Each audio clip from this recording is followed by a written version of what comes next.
Bonsoir à tous. Je suis très honoré de faire cette conclusion parce que moi, finalement, je suis un petit jeune. Je réfléchis à une France de 20 à 30 ans, quand vous avez passé la journée à réfléchir aussi sur des échelles de temps beaucoup plus importantes. Mais je crois que c'est assez important de vous montrer comment dès maintenant, le fruit de vos réflexions se traduit dans nos travaux, dans notre quotidien, dans les efforts que fait la France avec ce plan France 2030, qui vise justement à semer ces premières graines du futur et qui à mon avis, ont besoin d'être non seulement plantées, mais surveillées pour qu'on puisse en mesurer les différents impacts. On vit un moment assez critique de l'histoire du monde. Et plus que jamais, je pense que donner des perspectives, comme vous l'évoquez dans vos travaux sur le long terme, me semble essentiel. Ce moment du monde, on en a connu d'autres, mais il y a ceci d'exceptionnel, c'est que c'est d'abord et avant tout une révolution énergétique. Alors, première révolution énergétique, probablement, il y a très longtemps, c'est le feu. Donc là, on est quand même dans des périodes du monde qui sont mal documentées. Mais on ne peut pas contester que le feu et l'outil ont fait une transformation sociétale majeure, faisant passer finalement les hommes d'alors, de chasseurs-cueilleurs à sédentaires, et à finalement avoir une organisation sociale qui a perduré pendant des millénaires. Deuxième grande révolution, plus proche de nous, c'est celle de la révolution énergétique de ce qu'on appelle aujourd'hui les énergies fossiles, le charbon, puis le pétrole. Et on ne peut pas nier non plus que ça a fait une transformation radicale de nos sociétés au passage, j'allais dire, du village et de l'artisanat et de l'outil, comme je disais, à l'organisation des villes, au salariat et à la machine. Et ces machines ont permis de décupler les forces humaines comme l'outil avait amélioré la dextérité humaine. Et là, depuis finalement un petit siècle, on a vu apparaître une autre forme d'énergie qui est l'électricité.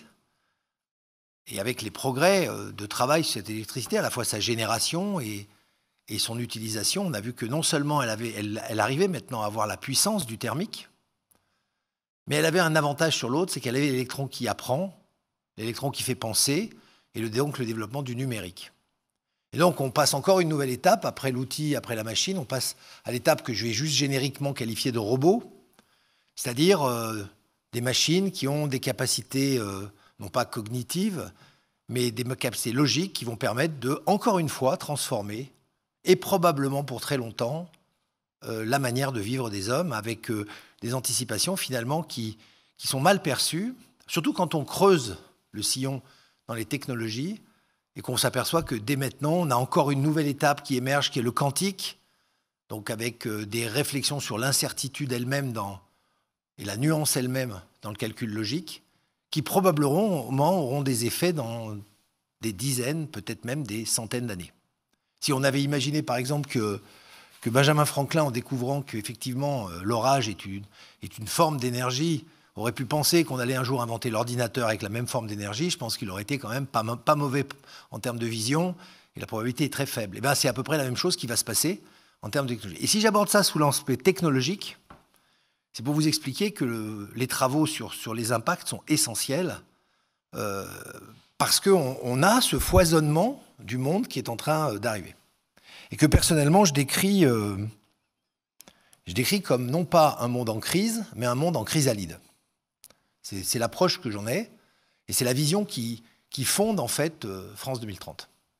On est bien en train d'être une civilisation chenille en 2D, qui rampe au sol, et on va vers une civilisation papillon en 3D, qui n'a aucune idée de comment on va bien pouvoir se faire pousser des ailes. Donc c'est assez important de voir cette nuance, que ça explique beaucoup des crises conjoncturelles que nous avons, à mon avis, de l'hystérésis qu'on a en ce moment sur de nombreux paramètres socio-économiques, et qu'il est plus que jamais important, comme vous le faites, de réfléchir aux horizons d'investissement et de réfléchir sur le long terme. Il y a une étude d'ailleurs qui a cité que les besoins d'investissement en fait, en France, pour justement accélérer ces transitions, se chiffrent probablement sont probablement de l'ordre de 200 milliards d'euros. Donc quand on voit ça du haut de nos 54, on se dit, ben, on fait partie du jeu, mais il est nécessaire d'engendrer plus d'intérêt sur ce long terme, de faire prendre plus de risques, en fait, à des investisseurs. Et c'est là que le bât blesse quand on parle de long terme. Parce que quand on parle de long terme, l'intervention de l'État est fondamentale. Si au Second Empire, il n'y a pas de commande publique, il n'y a pas de concession, il n'y a pas d'effort de l'État pour accélérer la révolution industrielle, elle aurait probablement mis beaucoup plus de temps au mieux et peut-être ne serait-elle jamais arrivée, puisque la force de l'habitude, la force de la sécurisation des actifs fait que les investissements privés sont plutôt finalement peu audacieux.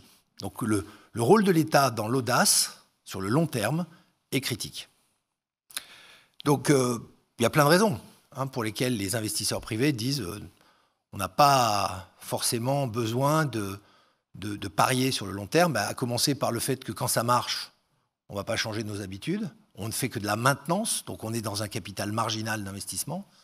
Et puis aussi, quand il y a des nouvelles technologies, on se pose toujours la question de la destruction des anciennes. En cela, d'ailleurs, petite parenthèse, la France, avec le déni d'industrie de pratiquement 40 ans de politique cumulée, se retrouve avec une situation paradoxalement intéressante parce qu'elle n'a pas à gérer son catalogue de désindustrialisation d'avant pour se pousser vers la néo-industrialisation de demain, par rapport à d'autres pays qui, eux, ont encore des très lourds capex et qui vont devoir gérer les deux en même temps.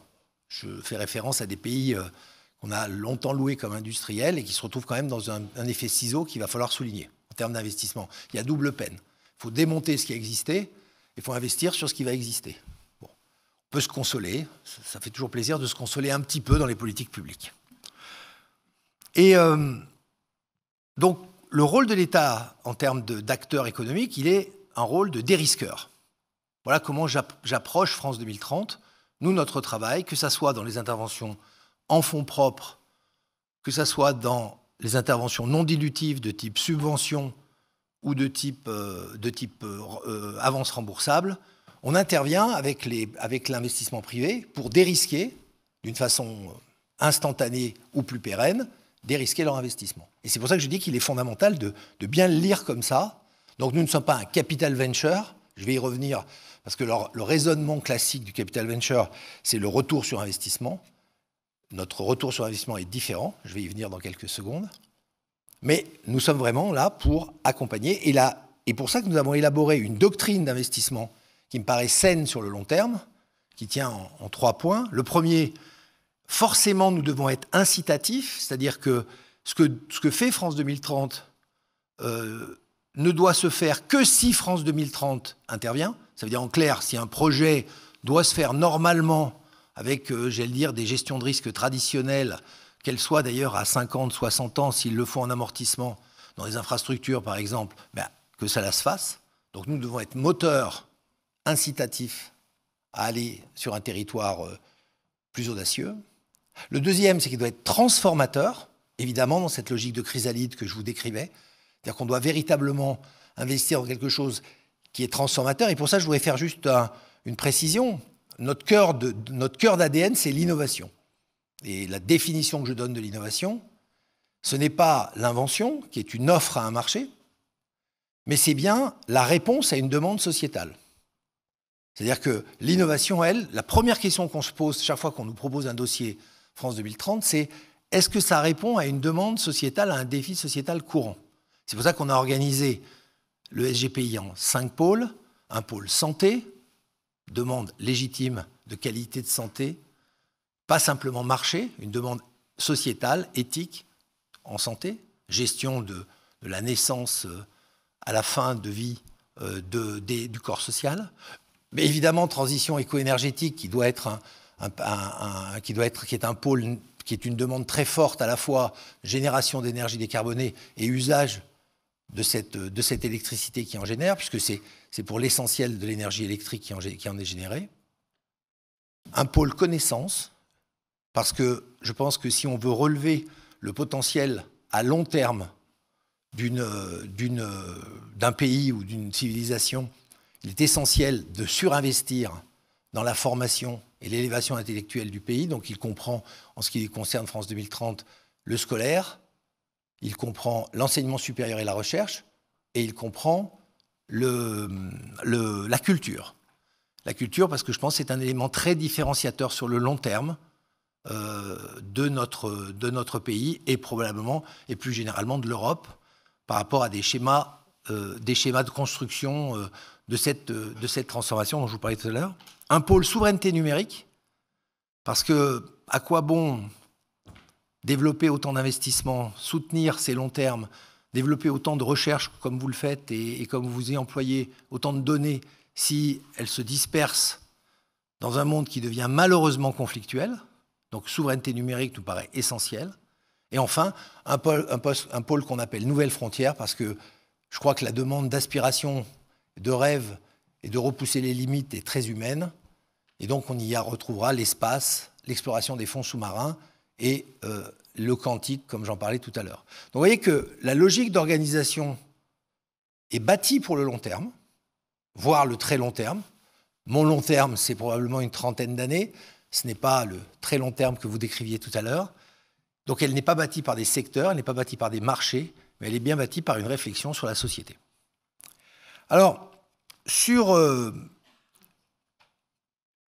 la troisième aspect qui est fondamental de notre doctrine d'investissement, après donc la réflexion sur la transformation et la réflexion sur l'incitation, c'est la prise de risque. Et ça, c'est assez original pour un État, c'est-à-dire que nous assumons totalement la prise de risque.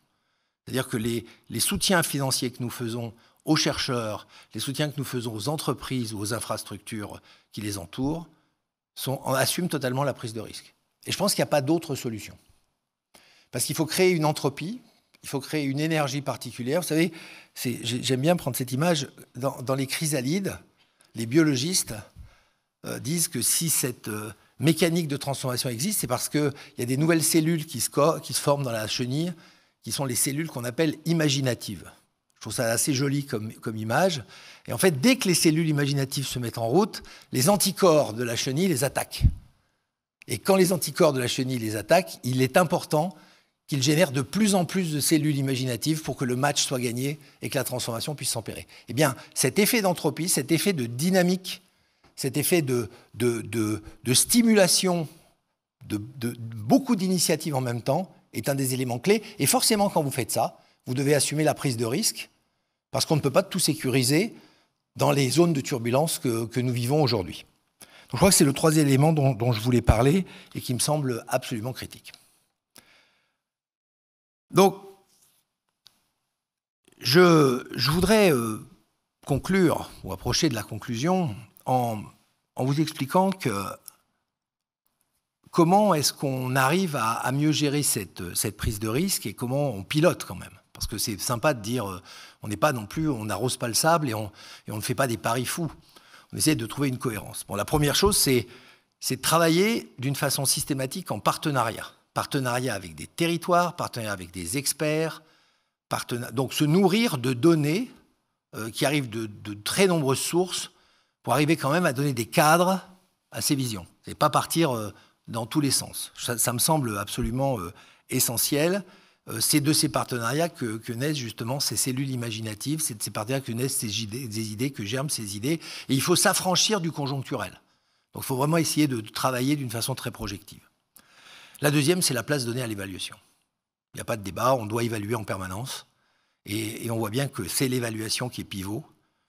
Dans ces, je l'ai dit tout à l'heure, dans ces zones de turbulence, ces zones de chaotique, de ce qui peut se passer même à très court terme, c'est bien en évaluant au plus près et en étant assez transparent sur cette évaluation qu'on arrive à piloter notre vaisseau France 2030. Sur cette transparence, sur cette évaluation, on a deux axes. On a d'une part un enjeu de transparence, je conclurai là-dessus, et d'autre part, et c'est important, un enjeu d'apprentissage. Parce qu'effectivement, plus on progresse dans l'évaluation, plus on l'affine. Et ce que nous avons choisi comme route, c'est de non pas définir, comme je disais tout à l'heure, un retour sur investissement économique, sur les sommes massives d'argent que nous injectons dans l'économie, mais plutôt de choisir ce qu'on appelle un TRI socio-économique. Et nous l'avons étalonné avec 8 domaines d'impact. Évidemment, le développement économique, c'est important. Nous avons une responsabilité sur les territoires, notamment et les entreprises, mais également toutes les notions de souveraineté et d'autonomie stratégique pour garantir justement des vues long terme. On en voit aujourd'hui un certain nombre de risques et il ne faut pas... L'erreur est humaine et persévérer serait quand même beaucoup plus grave. Bien évidemment, les impacts écologiques et de développement durable. Il y a un sujet qui nous intéresse beaucoup, c'est le leadership et l'excellence scientifique, parce que pour garder ce qui a toujours fait l'histoire de notre pays et de l'Europe, c'est-à-dire la capacité à former des élites et à les pousser vers le haut, c'est une donnée fondamentale, à mon avis, de compétitivité pour l'avenir, d'où d'ailleurs nos surinvestissements. Je dis surinvestissement parce qu'ils représentent quand même une part très significative de France 2030 dans la formation. Et d'une façon générale, le capital humain. Une autre donnée qui, à mon avis, est un des droits fondamentaux après les droits de l'homme, après le droit à l'éducation sous Jules Ferry, après le droit à la santé établi après la Deuxième Guerre mondiale, c'est le droit à la qualité de la vie. Donc je pense que la notion de qualité de vie fait partie des impacts que nous voulons essayer de mesurer. La réflexion sur le développement territorial, puisqu'on voit bien que les bouleversements que nous connaissons et que nous avons connus redistribuent en permanence la carte territoriale. La réflexion des métropoles, des petites villes, de la redynamisation justement de certains secteurs qui étaient abandonnés grâce soit à leur position géographique, soit à leur capacité foncière, soit à leur capacité humaine, très important. Et puis, un sujet qui nous intéresse beaucoup dans l'évolution de société, c'est la mixité. Parce qu'effectivement, on s'aperçoit bien que cette nouvelle civilisation qu'on prédit aura des rapports entre les femmes et les hommes et les genres d'une façon générale qui seront probablement beaucoup plus complexes qu'ils n'ont été dans le passé. Donc vous voyez, c'est sur ces 8 critères qu'on fabrique cet indice, que nos équipes fabriquent cet indice et essayent de trouver des ajustements. Donc on présentera probablement dans les prochaines semaines une base zéro sur ces critères et on verra bien si on a eu ou pas un impact à partir de cette base zéro. Et puis, pour conclure, ce que nous souhaitons faire, c'est que l'évaluation elle-même devienne un élément de la transformation. Et donc, je voulais vous annoncer aujourd'hui que ce que nous allons faire, c'est que nous allons mettre nos données à disposition de tous les chercheurs. En fait, on ne va pas se contenter de collecter ces données et de sortir un indice, mais au contraire, on va vouloir travailler en toute transparence. Et dans les mois qui viennent, il y en a quelques ajustements purement pratiques d'ordinateur à régler, mais dans les mois qui viennent, nous aurons des données à disposition de chercheurs pour qu'on puisse affiner ensemble ces réflexions sur les impacts d'investissement public de type dans France 2030 sur la société française et au-delà éventuellement, mais en tout cas d'améliorer les modèles et que l'évaluation elle-même permette d'ajuster le pilotage de nos opérations. Voilà comment je voulais vous présenter ce phénomène de transformation, vous dire que c'est un petit exemple parmi tous ceux que vous avez cités, qui couvre beaucoup de domaines, parce que je vous rappelle que France 2030 couvre tous les TRL, d'ailleurs de la recherche fondamentale jusqu'à la première usine, sur à peu près tous les secteurs de la société. Donc ça fait quand même un mapping très, très généreux, mais qu'on veut piloter non pas dans une réflexion régalienne où on connaît l'avenir comme une espèce de piti politique qui dirait c'est par là qu'il faut aller, mais au contraire en encourageant l'initiative, le corps social, aussi complexe soit-il, à exprimer des réponses innovantes par rapport aux demandes collectives que nous avons et systématiquement les évaluer pour qu'on puisse avoir un pilotage plus fin pour le futur. Voilà, je vous remercie.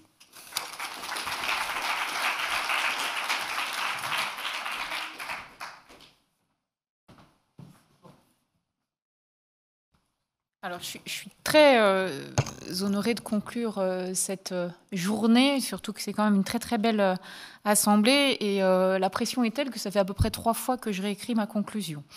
Parce que, effectivement, chaque parole nous inspire quelque chose de nouveau et la présentation du TRI socio-économique que vous évoquiez, je la trouve extrêmement intéressante et très symptomatique de notre volonté collective d'essayer de trouver des indicateurs qui nous permettent de passer d'un raisonnement qui est un raisonnement qui celui du PIB, fondé sur des flux, à un raisonnement qui soit fondé sur du patrimoine, du capital. C'était aussi ce qu'on avait essayé de faire en travaillant avec Stiglitz et Akerlof pour essayer de trouver un indicateur en complément ou en substitution, je ne sais pas, du PIB. Et ce qui est finalement un petit peu au cœur de toutes les réflexions de cette journée, c'est quand on essayait d'intégrer le long terme, quels sont les bons indicateurs qui nous permettent de le